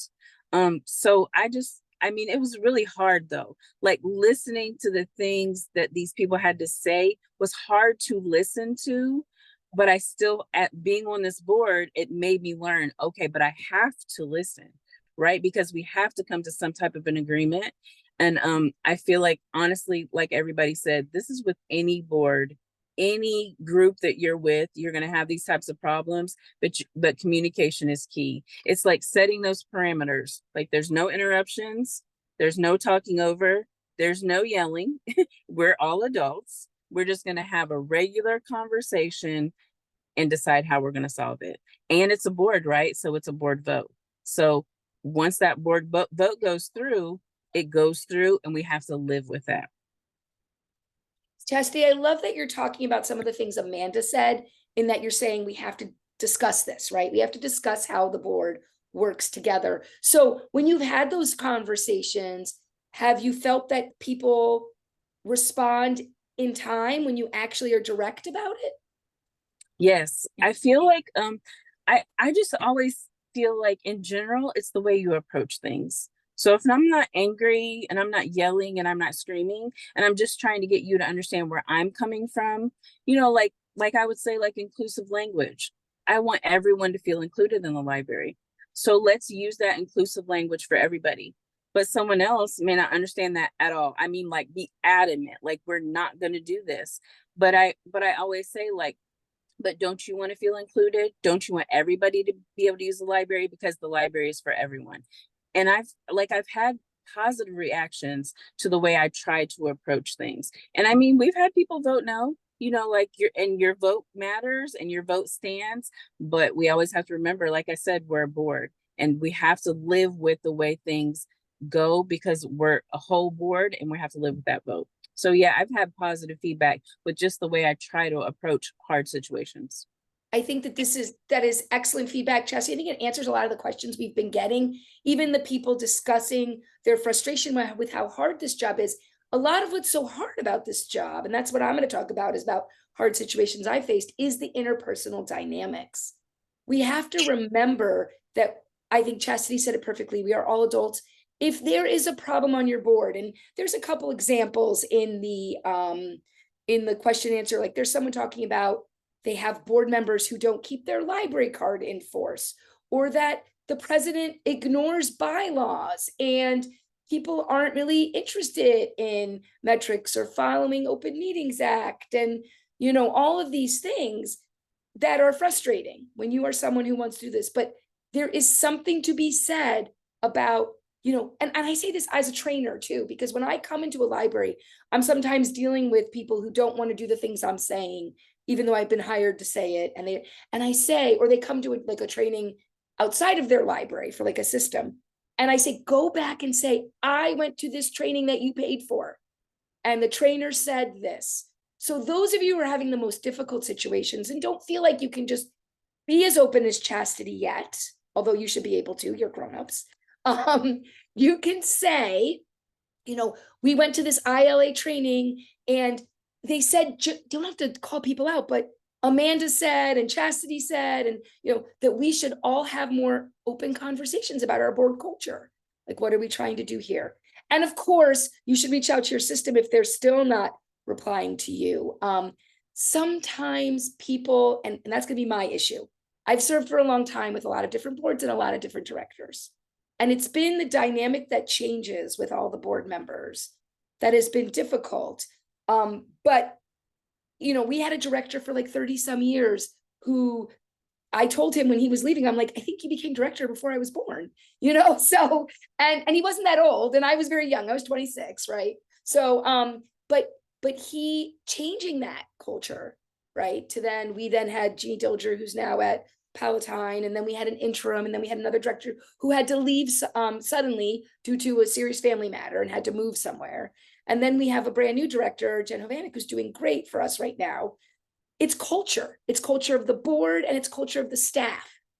And that director is the mediator in between. So that is something I'm always conscious of. The things Chastity was saying, to make sure that we, I said Charity because that was our old director too. Chastity was saying that we need to make sure that we're talking as a board. We had a contentious situation years ago when we were going for that levy I mentioned before the building. And we had one board member, longtime board member, very respectful. And he said, I'm not voting for this. If we're going to be going for a bond for the building, I don't want to ask them for more money. And we were all saying to him, but if we don't ask for this bond, or we don't ask for this extra rate increase, we're not gonna be able to afford that building. So, and he's like, I understand. And we voted, and he publicly voted no. And that on the record, as Chastity said, the vote's the vote, right? And then as soon as we were done, he said, I am now going to support it and go door to door and do whatever it takes, because as a board, we decided to do this. And if you can use any of our stories for your difficult situations to help you have those hard conversations, and I think Chastity's point, we're all adults, that is something I think you can lean on with people. Real quick, someone mentioned that, and I don't want to lose this one, how you found out what your community needs are. Our director thinks that doing a community survey only at the time of the strategic plan is adequate. So this person said that though, that they don't feel like they're meeting the needs of their community, only 25% have a library card, and only 25% engage with the library on a monthly basis. And there's a very diverse community. If you feel this way, you should say, I went to this training, right? And we should be asking, we do program surveys. Anybody else? Do you do surveying outside of strategic plan? We do as well. Matthew, everyone, yes. And also we've been sharing at our board meetings that our park district is doing a survey right now, and we're working with them. They're going to share the results with us. So if anyone else is doing surveying in your community, you should ask to share with them. All right, back to the questions. This is a fun one. And Chastity, I'm gonna have you go first. What is one thing you wish you knew before you became a trustee? And what's the most important thing you've learned during your time as a trustee? It is 2 parts. So one thing I wish I learned, so remember I said I'd never been on a board before. So what is it called? Robert's Rules of Order. So I didn't know anything about that. So I feel like just so we didn't have a training before I became a board member. So I kind of just jumped into the meetings. And I mean, it's fine, I learned, but I feel like maybe if there was just one day where somebody was like, okay, this is how it works. You know, like somebody's going to put a motion forward and vote like that. So I think, and even it could be a video, that could be a video easily. So I feel like that would be something that I wish I knew beforehand. And then what was the second part of the question? I was answering someone's question on the thing, and I didn't, the other part was, what's the most important thing you have learned during your time as a trustee? I think the most important thing is, like we just talked about, working with others.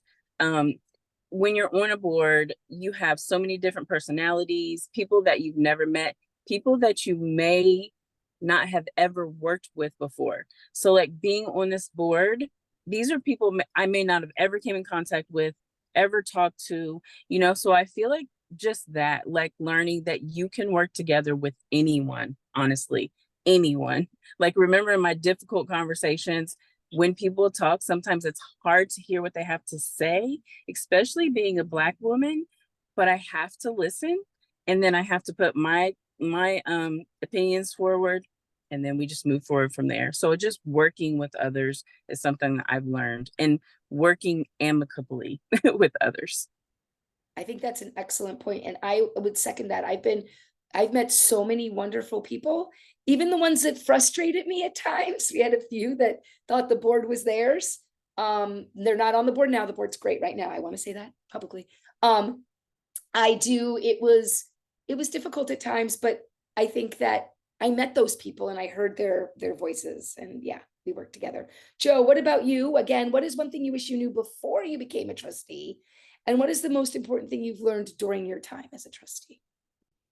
Sure. So, you know, the fiduciary responsibility we have as board members. I mean, I knew that was part of the role as a board member.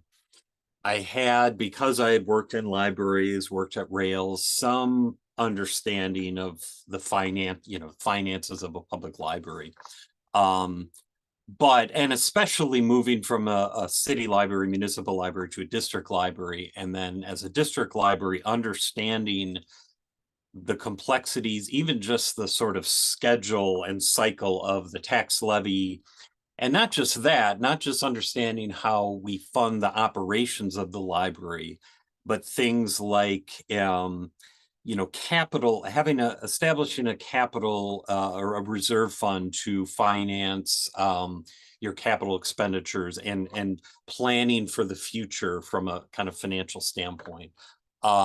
Investments, that was something as a district library we were able to take advantage of more, the kind of investments that we could use our funds for.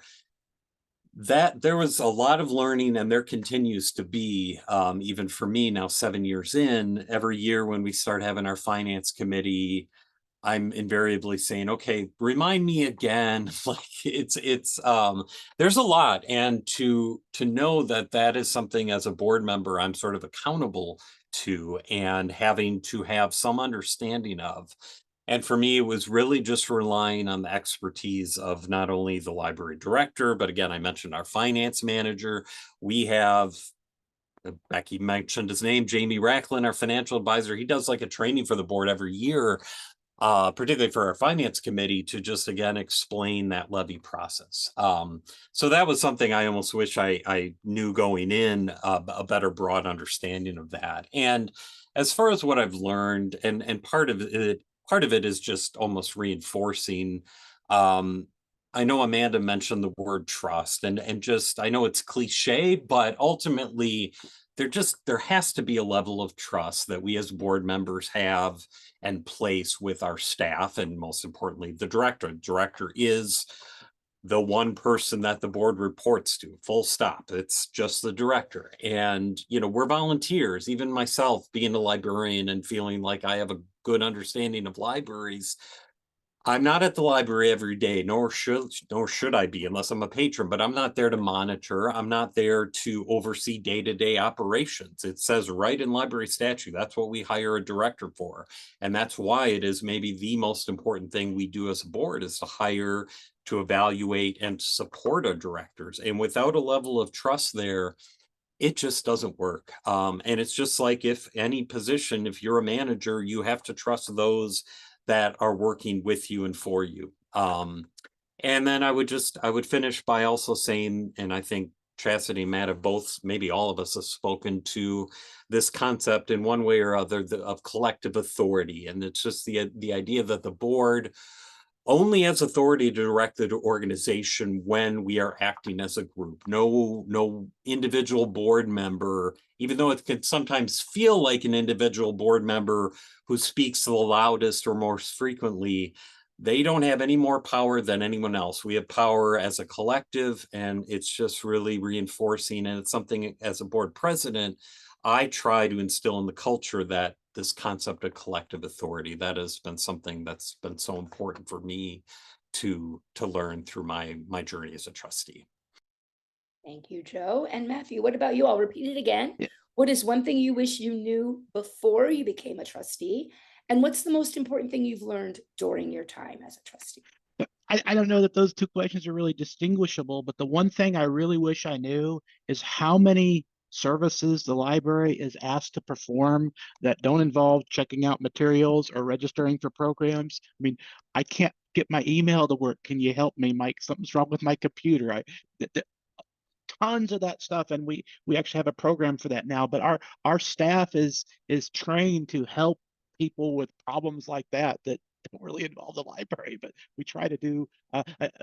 One example that many of you know, that a lot of Illinois counties went to for civil lawsuits. It's all electronic, right? There's no more paperwork, and so the library has at least one computer dedicated to that filing process, and our staff can help people do that. So that's one of the things I've learned, and I wish I would have known this beforehand. Okay, what's a levy?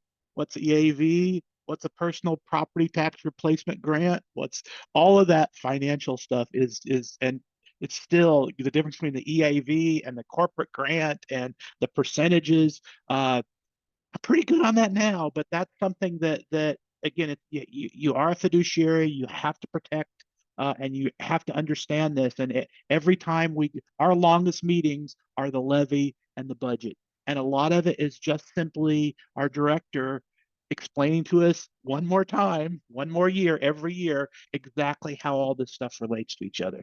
And then you pop in TIF districts, and that's a whole nother thing. I'm getting flashbacks because I've done all of that. I'm in year 23 and I will be ending in a year. I'm finally treasurer for the last 2 years because it was the only office I didn't do. And so I've been walking through a very new board through the whole process. And you're giving me like flashbacks because in 2 weeks I have the final budget meeting for our library because we start May 1. Flashbacks and PTSD for Yeah. But you're right, there is so much, and it's not your regular finances because these are all, you know, required by state law, and they're all state regulated things because we are stewards of the taxpayers' money. So the thing I wish I knew before I became a trustee, I worked in a law library, and I was currently serving in a library in my consortium, but as just a manager of a department, right? So I knew about budgets and I knew about all the money stuff because I had to work with that. But what I didn't realize is how important building maintenance is, right? So I started with an older building, and I've come to realize now, like, oh, like, duh, the building is one of the most important assets that your community owns, right? And you are the steward of it, of an entire giant building. And when I joined the board, I had been a homeowner for a couple of years. So, you know, I didn't understand like giant boilers, and in LaGrange there's an actual spring that goes through our downtown, and the library has multiple pump situations because there's always water coming in from a natural source. But every little thing about the building and maintaining it, and then getting a new building and having to now communicate to our community who still thinks the building is new, like it's 20 years old almost, right? Don't you, and we live in a town of historic homes, and people are very proud of their homes, and they're constantly doing updates. And I'm like, have you replaced any carpet? Have you painted the walls? Like, how to communicate the building maintenance. But I think coming in, not knowing the building was so important to maintain it, like that's our job. I think that was the one I like skipped over, right, when I was looking at it. And learning about running this giant building, I have then learned how to do that. And I've learned how to communicate that to others, because I think people understand, they don't understand all the stuff Matt said. Like, we don't, the EAV, they don't understand all of the detail, but they do understand that their tax dollars are paying for the library. But many people see that as the services and the materials, and they forget about the building as well. So I think the most important thing I've learned is the thing I wish I knew, the building, but also how to communicate that to others. There's a question though, because we've brought this up. Is there any trustee fiduciary training available coming up? Does anyone remember if there is?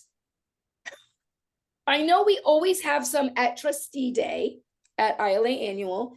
And we did, I think last month was, I can't remember. I was out of town last month. But Kristen, maybe you could let us know either coming on or in the chat. But we do often offer fiduciary training. So there, and then to clarify my question, sitting in on a meeting would be for getting input from the staff, not to evaluate them. Oh, I don't know what her question was. We'll have to figure that one out. Oh, is it appropriate for board members to sit on any staff training sessions or meetings if the staff is open to the idea? And then she said, sitting in on a meeting would be for getting input from the staff, not to evaluate them. Does anyone want to answer that? I mean, I should just tell you a situation we recently had where the question was, do we want to require our staff to wear badges? And the director just asked the question of the staff, and all they did was like write it down, and then in our board report we got that information. So we didn't actually sit down directly with the staff. We just got the information from the director asking. So I don't know if that would be a thing, sitting down with the staff, but I can just tell you that's how we did it. I mean, that's a great example. I'm going to give another example. We're invited as trustees to the in-service day if we would like to attend. So we do have someone going. Ours is on on Friday. We have someone going to give a statement, like from the board. We have 2 people going, and so they're welcome to stay for the day. And as a trainer myself, I have done staff days where board members have been invited to be there for the day. That's the only time I've ever seen it.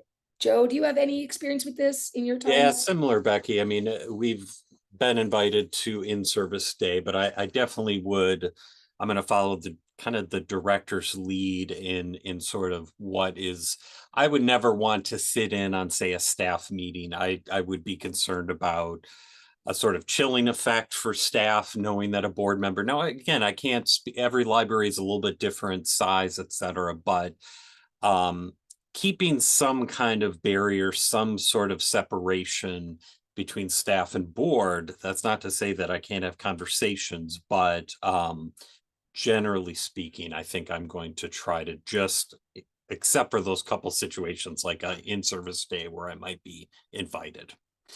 Trustee, I love your example, and Matthew, you can answer in a second, but if there's something you want to know as a board, I love the idea of asking the director to ask the staff, and then for you to see their answers. If it's something you really do want to know, I think that a direction to the director, again, as Joe said, remember, you are the only, full stop, you are the director's boss. When I was advertising for our new director, I was like, come, let me be 1/7 of your boss, right? Like, that's truly what it is, right? Say, we want to know these things. Can we do a staff survey and see the answers? I think that that is fair for you to direct to the director. You have a right to ask questions of the director. Matthew, do you have anything for this? Yeah, I like the idea of separation. I think perhaps one of the times when a trustee could go to an in-service is if there's some type of new technology being introduced in the library. I think that would help. I also agree with the last statement that you said. One of the things we do as a board, and I know part of the presentation, you review your policies. So every month we review a different policy. So we have it scheduled. So at a 2-year cycle, we review all of them. Anytime we have a change in anything, I always ask the director, how is this going to impact the staff members? And I think in our case in Effingham, I think if a staff member, they know how to get a hold of the board members, and I've never had them, but they know that, and I think there's a lot of trust. But I think that keep in mind that, and we have 5 full-time employees and probably 14 part-time employees. I think it's important for the board to understand that if you change a policy, it affects the staff members, and that has to be a consideration in your policies. Matthew, that's a great example. And I will say that that's good to share best practices. We have a policy committee at LaGrange.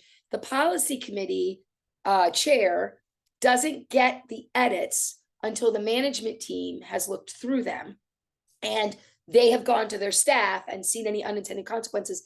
And then that is sent by the director to that committee, to the committee chair, who then says, this is what the staff, this was their feedback. Let's look at it now as a committee. But one thing we just started doing last month, and you reminded me, was we were revising our ILO policy. And the person who had done it for 20 years was training a new person to do it. The two of them, who are both not on the management team, were part of the policy meeting for that. And then those 2 staff members came to the board meeting in case there were questions, just like that. That's a great thing to do, to have that communication going back and forth. Thank you for that. Also, Kristen did share while we were talking that we will have financial topics scheduled at October's annual conference in Peoria on the Thursday for Trustee Day. There's not a webinar scheduled though. However, one of the things you're going to get at the end is an evaluation, and any topics you want. We do this series every year, right? So, and if we have a lot of people who want something, we could always do another webinar. So I am going to also ask our last question, as we have a few minutes. Oh, wait, let me take this one though. Is there a better way to verbally support staff besides acknowledging program collection successes during a board meeting? Does anyone have any advice about that? I mean, attend the programs. There you go, Amanda. I love it. I love it. Yeah, that's a great answer. That's a really good way to support. But I do think that verbally acknowledging things that happened to you in the library, and also I hope you're somebody in the community that people tell you their successes, right? We share every single patron comment shows up in our board packet. But when those of us in the agenda at the end, we have a space for trustee comments. And that is where we share things we're happy about in the community, or say nice things about staff that we've had interactions with as well. I would add to that like I'm a huge fan of our library, and we have great like programs. So I share our programs. So like on social media, like Carbondale is a huge Facebook town. So like on social media, I'm sharing all of our programs. So like we had a Learn to Crochet in April. I'm sharing that. You know, like the teens are taking over the library, you know, like I just share all the programming. So I think that like me sharing that shows the library that no, I love what you're doing. So I want the love community. that. Yeah. I love that idea. Responding to them on social media. Joe, yes? Well, I would just add too, and this kind of goes back to even a previous question. At every single board meeting, we always have a staff member, usually a department head, talking about kind of their department. Last month, it was someone technical services to talk about the process, you know, how do the books show up on the shelves, like the ordering process. It's a learning opportunity for board members, of course, but it also, you know, we should acknowledge the great programs that the library does, but there's all this, the other support mechanisms, you know, the facility staff that, as Becky said, one of the most important things we have is our building. Our IT staff that keep everything, you know, we need those things. So to also acknowledge those other staff members, and by having a different staff member at each board meeting talking about their department has been a kind of win-win in that regard, I would say.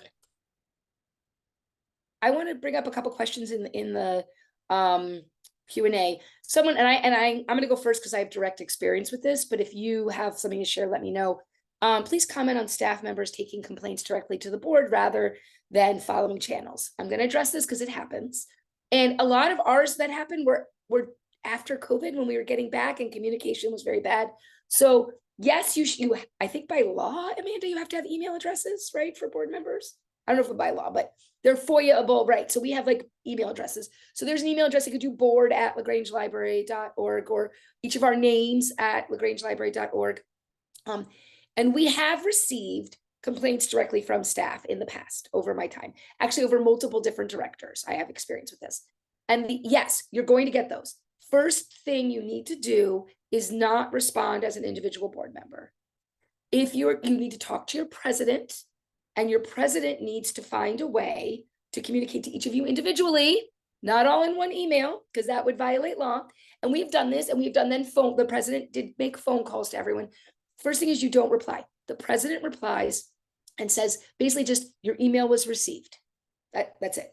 And then you have to discuss as a board how you're going to proceed. But I would suggest you let the director know this happened. In general, you don't, and if you feel like you don't want to give the name of the person, that's up to you, but they need to know this is happening. And together you need to work in a closed session, because this will involve, you know, personnel matter, and have an honest discussion about it. In some cases, it's a valid concern. I will tell you that in my experience. Some of them are inappropriate and just whining, but some are valid concerns. And your job is to evaluate the director, right? And to understand the situation. But you should not be responding to that employee directly. If the board president and the director decide, they're going to decide together after you all vote on how to handle it, how it's going to be replied to. And I can't tell you what the answer will be because they're all different. Does anyone else have questions or concerns about that or things to share? Okay, great. And then the other question is, can we share encouragement to attend board meetings for the community? Yes, so that they can be learning. Tell all your friends to come, right? Chastity's talking about all the wins. Like, that's how you find other people to be on the board as well. I can't remember the last time we actually had a member of the public show up to our board meeting. Right. It was actually during COVID, because we were talking about expanding the library, and it was somebody from the Farm Bureau. Okay, there is a question about, does your library put an announcement on their website regarding availability of petitions for trustee candidates? We do. I don't know what other people do. Yeah. You are allowed to recruit people to run for a trustee. I've actually done programs at ILA about, you know, how to recruit people. Somebody asked about, because some of us are sharing our pronouns. Do you do this at every board meeting? I mean, we don't, because we're in person. That's a choice your community can make. But I will tell you, when we had our last 2 elections ago, when I ran, it's nonpartisan, but we're a village, but there's like a group in the community that we publicly go and we announce we're running and they decide to endorse us or not. And one of our trustees asked, who was running, asked the people running that group, the Citizens Council, she said, can we ask people in the brochure that's going out, ask them if they want to, they can share their pronouns. And so we did that, and we were surprised that a lot of the people running, even for because we were doing Village Park and library all together, some did and some didn't. So I don't think you should require it. I know our staff in our library, it is encouraged in the staff emails that they do that, but no requirement. Okay, then I want to ask real quick, we only have a few minutes, so each of you can share one, because we're here, you're learning, thank you. If you're watching the video, thank you for taking time. What is one thing, what is your recommendation for how to stay up to date on everything you need to know to be an effective trustee? Give me your one or two top ones. Matthew. Again, hire a good director. They will keep you in the loop. They know about innovation. They know a lot more about libraries and library technology than we should ever need to know. That's your best bet. Excellent. Thank you, Matthew. Joe. Regional library systems, ILA, United for Libraries, we all do training, but I also would just add, it's as important to know about libraries as it is to know like what is going on in your community. That's why you're a board member. That's why we have residency requirements. So don't stress about knowing that's partly what the director will do. Know what your community needs so that you can reflect in your strategic plan, your services, etc. Chastity. I would honestly just go off the same thing Matthew and Joe said. Your director is going to give you everything you need. So you really need to really get a good director. And then IHLS. I've learned so much from IHLS, things that I never thought I'd know about a library. So I just feel like if you really want to know something, look up your system, and you could learn so much from a system just by going to the website and reading information. And I'm going to sort of piggyback off of everyone and add to it. Yeah, my thing was the system newsletters, right? Sign up for your systems newsletter, the ILA newsletter. It's newsletters. That's what I'm signed up for. The Park District newsletter, the Village newsletter, all the school district newsletters. I like getting the information in the email form so that I can look through it when I have time. There's a lot of overlap, and when I see the overlap, that's where I know I really have to pay attention.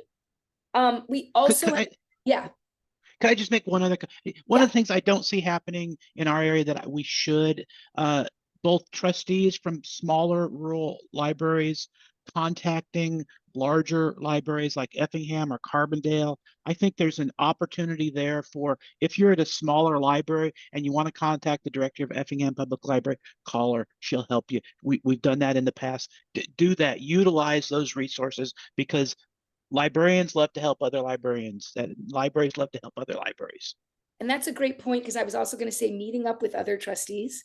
So whether you come to the trustee day, you go to the legislative meetups that ILA does, where a lot of trustees go, and our board has done this, we've gone to other libraries to see the libraries and maybe talk to their trustees, like very informally, to take tours of each other's libraries.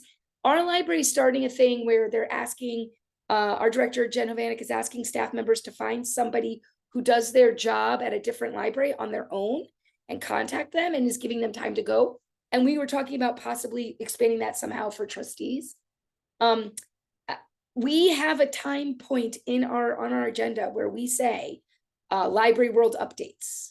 So that is another way to do it. So like if any of us see something in one of the newsletters or something, and then we also have one for community updates. So like I am the chair of the committee that does the Library World updates, and we have another board member whose job it is to report on everything that's going on in the community as well. Joe, if you want to just talk about the iLead trustee learning, which I think is great, before we wrap it up. Yeah, and some of you are probably aware, but the Illinois Heartland Library System received a grant to develop a sort of online training. It's available to trustees across the state of Illinois, no cost. And the benefit, of course, is you can access it on your own sort of schedule and time. There's a lot of different training modules they're going to continue adding. There's a link in the chat. So if you're not familiar, I'd encourage you to check it out. And there's also a tab there for if you want to become a trustee. So share that with others. Thank you everyone for coming. Thank you, Amanda, Joe, Chastity, and Matthew. Please consider joining the Illinois Library Association Trustees.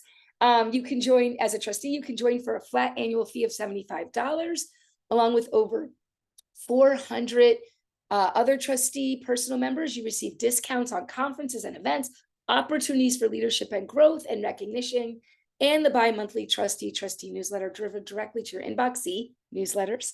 Our next spring workshop will be the first Saturday, May 4th. Register to attend a fantastic session with Alex Todd and Jim Dieters titled Director Searches and Evaluations, Tips and Tricks from Two Veterans. The next Library Trustee Forum meeting is actually on Tuesday, April 9th. Joe and I will be there. Anyone is welcome to attend. We will be discussing the Trustee of the Year Award, annual conference programs for Trustee Day, and the iLead Trustee Portal. I think Kristen is going to put a link in the chat. She has it there for all of you. You can also, if you get off this and forget, just go to the ILA webpage and just in the search bar or type trustee forum or look for the forum, and you can register to get the link. Thank you for being here. Have a great Saturday and be safe.